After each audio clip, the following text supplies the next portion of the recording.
Hi, everyone. Hi, Carrie. Hi, good morning, Dimple. Good morning. How are you? Oh, it seems we have quite an echo going on. Hmm. Is that happening for you, Dimple? Yeah. Let me try to take my. Is that better? Yeah. Okay, we'll try the no headphones. Is that better? No, we still have it. Okay, we'll try the no headphones. Is that better? No, we still have it. Okay, we'll try the no headphones. Is that better? No, we still have it. Oh no, what is going on? It's just Oh no, reverbing. what is going on? It's just reverbing.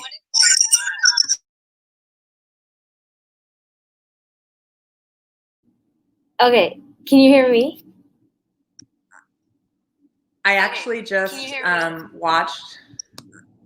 Hang on one second. I actually just watched. Hang on one second. I actually just watched.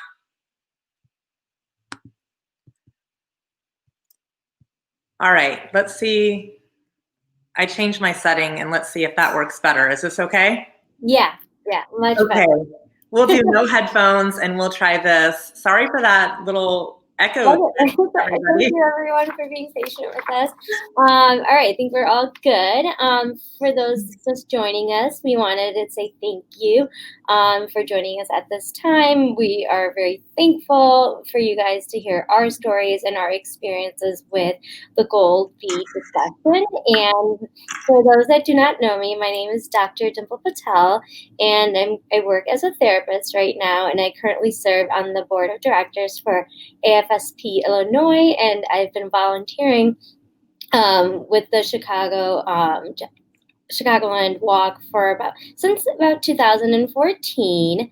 And I would also like to introduce Carrie, who is also a volunteer, a presenter, and has been a part of the AFSP community for a few years. Yeah, I'm Carrie, and thank you, Dimple. I got involved with AFSP through a walk 4 years ago. So this is my 4th year to be involved with the Out of the Darkness event, and just really looking forward to spending some time here with you this morning. Thank you. So I will go ahead and start our discussion with just sharing like why I got involved with the walk and what all of this means for me. I lost my mother to suicide in 2011, and there's a picture of me with her for a project that I did. And I remember it being, I was at work and I was like, everybody was calling me, and I was trying to figure out, like, nobody calls me this much. And it was something that, like, part of me kind of had a feeling or something was wrong. And I drove home, and for me, it was like what you see, like, outside of, like, on the TV shows with, like, police and everything, and there's an officer waiting for me, and told me that my mom had been in an accident and that she didn't make it. And so eventually, when I went inside, like, I was the last one to find out, and that she had passed away and everything. And at first, because of the stigma and the shame within the South Asian culture and community, that we said it was a heart attack. And and I didn't know, like, how to explain it. Like, mental health isn't really talked about in my family. Like, it was something that just was like, you're fine, and it made it just really difficult to process. And for a couple of years, I didn't really do anything. So, like, from 2011 to 2014, like, I kind of just, like, would avoid talking about it, even though I was in grad school, and wanting to become a therapist and stuff. But I just, like, didn't have the language and didn't have, like, the coping mechanisms that I do now. And it was a really hard loss for me. And I eventually did go back to therapy after about, like, a year and a half, 2 years, to really try to process through it, and try to work on understanding, like, what happened and how I can cope with it. And part of me it was really hard, and like even discussing it in the community, or people would ask like, oh, what happened, like how did she pass away, and those are just questions I just didn't like to answer. And I also didn't know how to say that my mom died by suicide, because of this shame and stigma that's associated with mental health, and especially suicide. And so I just like would avoid talking about it, or just say, oh, I don't want to talk about it. So my journey with the walk, I remember in 2014, I just I wanted to do something. And luckily, like it was right before it was, I think it was like in August sometime or something. And I found like AFSP Illinois in the Chicagoland walk. And I'm like, oh, okay, this is great. It's just in a couple of weeks. Like I can try. But I remember just like posting the link, but I didn't share like why I was walking. I think I was still a little bit like, I don't know how to have that discussion or even say it. And then it went really well. And then I felt more comfortable that like in 2015 I ended up like, I kind of say like my kind of coming out story of like what happened, like in a sense, and like me really taking ownership and like bringing my voice to the table, and like sharing my mom's experience, and kind of really like just being a little fed up with just the things I heard about my family, and especially my mom and stuff. And it just kind of made me really upset.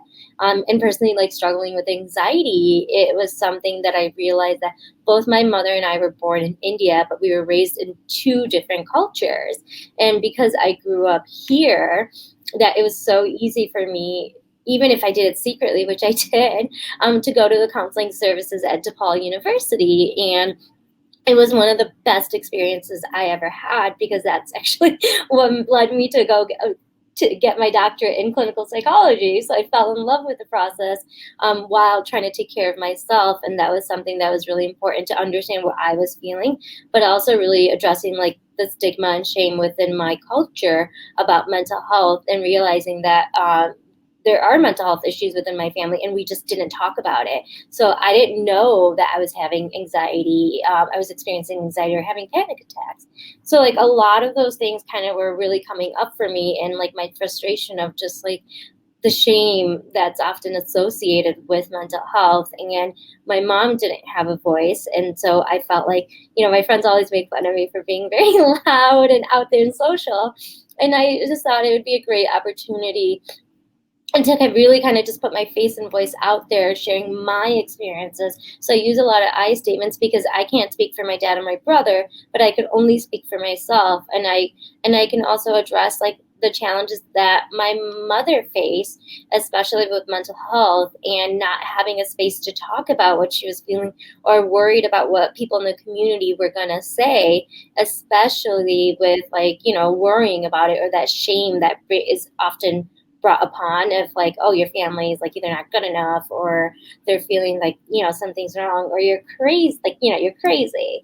So some of those things were just like really important for me to really address. And I think I just was frustrated that I was like, I really want my voice to be heard, and really want a lot of like young women, especially South Asian girls growing up, that you're not alone. Like we feel, a lot of us face these things, but we just don't really talk about it. And that's where my frustration was lying, because I just couldn't. If I felt like this, and this is back in 2011, I know that there are so many other young women and younger individuals feeling the same thing. And I just felt like I had to have my voice heard.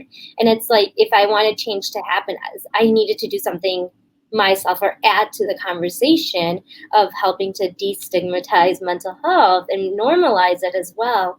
And since then, like I have like in the last couple of years, I've created my own mental health Instagram page, which it's called Mental Health Bhavnas, BHAVANAS. I had to like remember it, but Bhavna was my mom's name. And the amazing thing about it is like, when you see somebody that looks like you, that's up there talking about something that you can relate to, like, it's like, oh, okay, great. Like I can connect, I can relate. I'm not alone. And that's especially something that was really important to me. And I know a lot of younger individuals are talking about mental health more now, and it's very much more accepted, and it's still stigmatized, but I feel like this is a working conversation that we're going towards and we're having. And then especially just making sure that our voices are heard. And I've been able to actually connect with people all over the world. And I've actually had like a couple younger individuals in college in India actually reach out and like ask about like my program, like psychology program I went to, really asking like, doing talks or all these different things. And it's just like all that wouldn't have happened if I didn't speak up. And I don't regret it. I definitely do still get nervous sometimes, but I think it's something that it's a collective conversation, even like though our experiences can be different or anything, but like a loss is a loss. And I, I'm sure we kind of had this pre-discussion, but like when we first talked about the walk, when I went in, I was just so impressed at how diverse like the walk was, the Chicago walk was, and I saw like a couple of other South Asian individuals, and I just like looked at them. I was like, oh my god, like my people, like we're here, we're all here together, even though we have like different experiences that are bringing us here, but like we're together in this. And it was like with a look, I can just like, instantly connect, and I didn't have to say anything, and that people like kind of knew what I was going through. So that's my journey with AFSP. Thank you so much for sharing all of that, Dimple.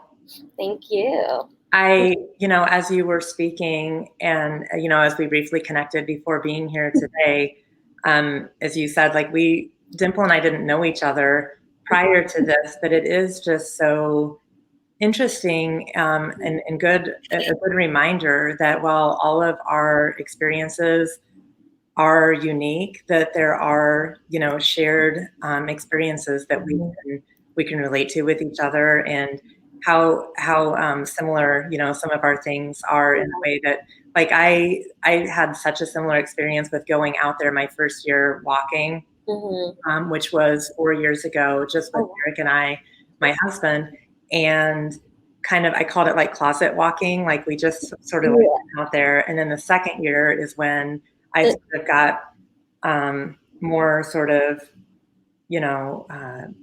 brave about just putting one single post on Instagram or Facebook after we had done the walk.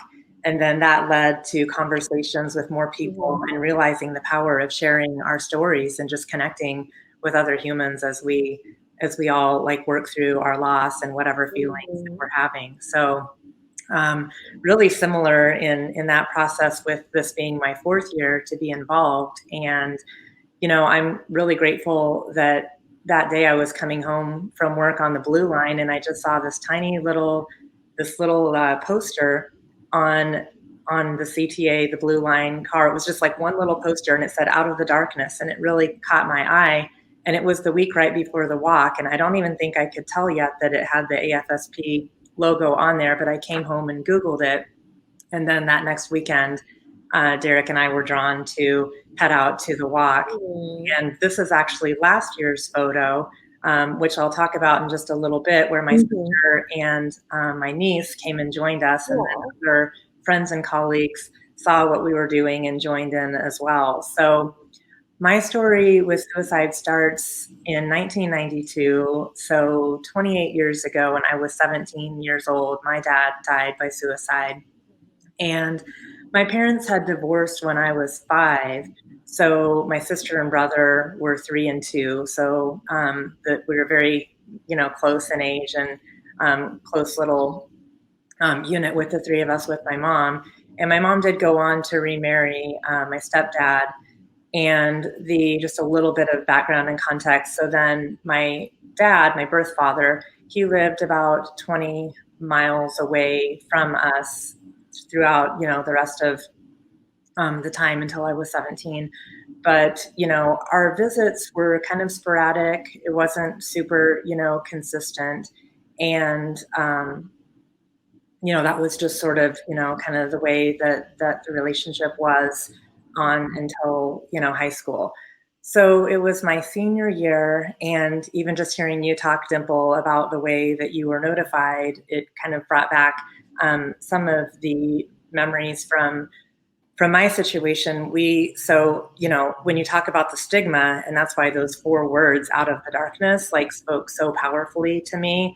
It was just kind of brought out this this strong desire to like push me. I'd been thinking about like how I needed to be sharing my story more, but getting kind of caught up in the how versus just allowing it to happen. And those four words really spoke to me. So, you know, the stigma was a little different. I'm from a small town in Kansas, 2,000 people, and this was 1992. So this is pre-internet, pre-email, if you can imagine that. So the way that news, you know, disseminated was very, very different. And I just remember that morning, all of us were in high school together that year because we were all so close. We were senior, sophomore, freshman. And I remember I was driving us to school and we pulled up and in our normal little, you know, small town place where we always parked next to the school, and something was not right. My stepdad and my principal were out there waiting for us when we drove up, and they intercepted us before we would, you know, get inside the school. And you know, I guess the news had just started to get out that morning. So we hadn't heard anything, luckily, before they intercepted us. So I just remember we all piled kind of back into the car, and my dad drove us back. My stepdad drove us back home, and it was just a really, really lonely feeling that I remember, even though we were tight knit and I had my sister and brother and my parents there. Like, it just felt like, you know, really numb feeling, a lot of confusion. And I didn't really know what to feel in the moment. And just kind of felt like we were all together, but so alone. So, you know, when I reflect back on being able to sort of start to move more through the grieving process, I think it took some distance and some time to realize that I actually had some guilt around my own grieving because Mm-hmm. my parents had divorced when I was 5, and he went on to have another son that would be my stepbrother, and then you know his brother and his sisters, you know, so my aunts and uncles through my dad's side. You know, I just kept thinking about like you know through the funeral and then forward like all these other people who were you know so much more physically close to him ongoing and the the upheaval and the pain that this would cause for them. And I think I just kind of felt a sense of guilt around my own grief. And I also think just, you know, living in a really rural area like that. And this was 28 years ago. So while I do believe, like you were saying, that the stigma is less than it was and we're making strides with it, it just really reinforces how much further you know we have to go to keep talking about suicide and Mm-hmm. depression and you know any hardship really at that time. You know, the idea of therapy wasn't even something that we really talked about. And that's why I think it's just so important that we do have these relationships where we can reduce that stigma and make it more of the discussion. So, what I am really grateful for is about 5 years later, I was in college and I was studying graphic design. So, it's interesting how your therapy study kind of led you to a place that was helpful as well. And a project came up that I had just decided I was going to use as an opportunity to acknowledge suicide and my experience with it. And it was a 3 week project, and it was really, really intense time, but that I stayed, you know, committed to working through those feelings. And it really helped me process those feelings, some that I didn't even know that I had. And it was, you know, really, really healing to do that. So the form of it at that time in my project, it was a book, like a physical book that I created. And each page of it just took me, you know, through a journey of emotions from um, imagining me putting myself in my dad's shoes from that Mm-hmm. perspective. And I named the character E. It was a conceptual alphabet book, and I named the character E. And it just, you know, it allowed me by working through imagining putting myself in his shoes to just understand Mm-hmm. how I best could feelings that I was also having and trying to process, kind of going through those stages of guilt. So you know, it wasn't really something that I ever hid, you know, Mhm. but it was, you know, to your point, something I also didn't really talk about. So 2019, which last year was the year that I decided I was going to really, you know, make a team, be more vocal in my support and creating awareness and fundraise and share more of my story. And so that team picture that you just saw Yeah. a few minutes ago, Mhm. yeah, this was my sister and my niece coming to walk with us, and we named Oh. our team in E's shoes, getting to that notion of, you know, walking a mile in somebody else's shoes. Yeah. And I think that's something that I have a lot more of now than I did 20 years ago, 28 years ago. Yeah. Like, really, you know, every decade, I think I've just gained more empathy, you know, for the causes and the realities that can lead to this. And the statement that was there on the front of our shirts was "E will always be a part of me," and I think that also speaks to the acceptance that I needed to reach to just, you know, be realistic and accepting of the fact that this did happen, and how we can, you know, use that pain that's been placed in our lives to move forward and to help others and to try to bring some purpose to that. And just the fact that, you know, our feelings are valid and Mhm. everybody's story is unique and important.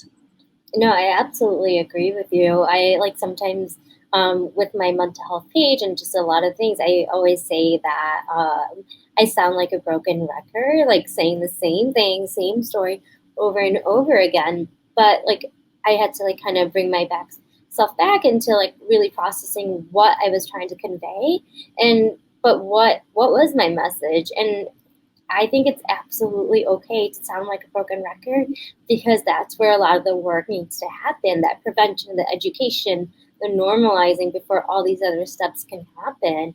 And I like really work on just trying to like normalize those aspects and say that it's okay. We have a lot of us go through the same things and it's more so of like having that communication or knowing where to go and you really what I wanted to kind of touch back on was guilt when you talked about that and I think like a lot of me like I was struggling a lot because I noticed that my dad and my brother were obviously like like going on with their lives and stuff and I would become really angry because I just felt like even though I was in my 20s mid 20s and stuff I just like felt like a little kid in that sense where I'm like wait you guys can't like you're forgetting mom or you're forgetting this or you're forgetting all these other parts and I became so angry because I couldn't see how that was really like helping them move on or kind of really work on accepting it and moving on. I think I had a hard time accepting it, even though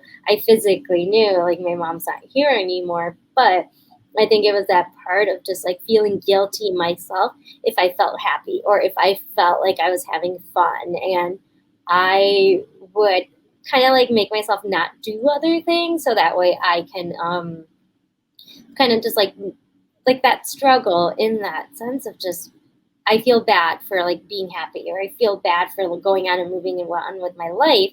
And now that like I'm on the I'm on the other side of the clinical spectrum of it is I would have definitely done things differently too. But I think it was also a lot of the learning process with it. Who I am now is definitely somebody that I know so much more but it takes time, and the biggest part I tell a lot of people is that that grieving process takes time. And even if it's like now in my 30s, I'm finally like, okay, then it's like, oh, I'm okay with that, even though it took me a lot longer to get to where I am. But it's like finding what works for you. Yeah, I think that is so important. I mean, you know, um, technically, you know better than me my experiences, but I think that's so true that like there's no one timeline, there's no one playbook for this, Mm-mm. and wherever you were in your process, you know, compared to where other family members were, which I can Mm-hmm. relate to that as well. And you know, also just for me, it's been also having grace with others because for me that project coming into my life when it did Mm-hmm. 5 years post the loss of my dad, it it was a gift because it allowed me to process feelings that other family members hadn't gotten there yet with. So Mhm. just, having grace with others and where they are with their healing process, and just being there for people who you can help. And what I love too is just the reciprocal nature of it. Mhm. I sometimes, find myself in a situation where, because I have spoken up or shared an aspect of this, my story with people, or just out there through also my Instagram that I created similarly to Good place. your intent. Yeah, all the parallels we're finding here, that somebody sees that and then they reach out. Mhm. I'm always so happy that I can then, show up or be there for someone else who needs it. But then it's always just so encouraging how reciprocal that healing is. It always helps me as well in the process, because it's never over. Like I And you're right. You're absolutely right. Like it's never over. Um, but I like for a while I think a lot harder on myself than anybody else. I just felt like, oh, what I'm doing isn't enough. I need to keep going. I need to keep doing all these other things. And I think I was missing that point of the message that people were viewing me in this like not as an expert, but somebody who's like lived that experience of that loss and my experiences of like how did you work through it? What did you do? Or like I get what you feel because nobody else can understand what I'm going through. And it took me a little bit of time to kind of really be there and accept all of those changes and really just be proud of the work that I do, because a lot of it may have started off with like my mom's story, but like my mission has evolved into like multiple stories from multiple different people and being able to support them in whatever ways I can. So if somebody messages me about well, I want a therapist, like can you help me find one? I do. I try to like wherever I can, but also knowing like some of my limitations within it as well, and just having to be mindful with it. But I think it's really important for like our stories and our voices to keep continuing, because we never know who it might impact or who just needs somebody to relate to and reach out, because that support not everybody gets. And it's a club obviously I didn't want to be a part of, but like making the most out of the situation now and like supporting those the way that I like had to figure out on my own. And I wish I had known about like this when this was going on. I wish I had like known maybe that my stuff like my like lost journey would have been a little bit different. But I think it was trying to figure out what worked and what didn't, and it was an experience that I'm still going through it, like you said. Yeah. Yeah. And likely it was exactly what it needed to be for you, and what it needs to be Absolutely. for you and for each of us. Yeah. Yeah. Yeah. So as you were saying, just like the connection you feel when you go out to the walk, Mm-hmm. it's Mm-hmm. even like, I think the beads, like these gold beads here, and just kind of seeing each I other. And can find mine. I know it was a miracle that I found. It's great to, it's different, but it's great that we can still, have these connections here in a virtual world, differently than that sort of like unspoken connection and bond you have to those that are out there at, by the lake walking. I Um, know. I saw a lot of pictures of people who still made the walk their way of like modifying it, and I think that's the beauty of it, of being able to take this experience, even though it is virtual, but still making it out there, walking or doing something and having that. And I think that's what makes this community great. That we are all in this together and finding ways. Yes, it is virtual, which is very different, but I think that connection, and for those that may have not been able to get down there, this does offer like a lot of the different opportunities, and I think that support is always still there. yeah. Yesterday I was able to we had 8 of us in person that were able to walk Oh, together, mask up, and socially yeah, safety responsibly first.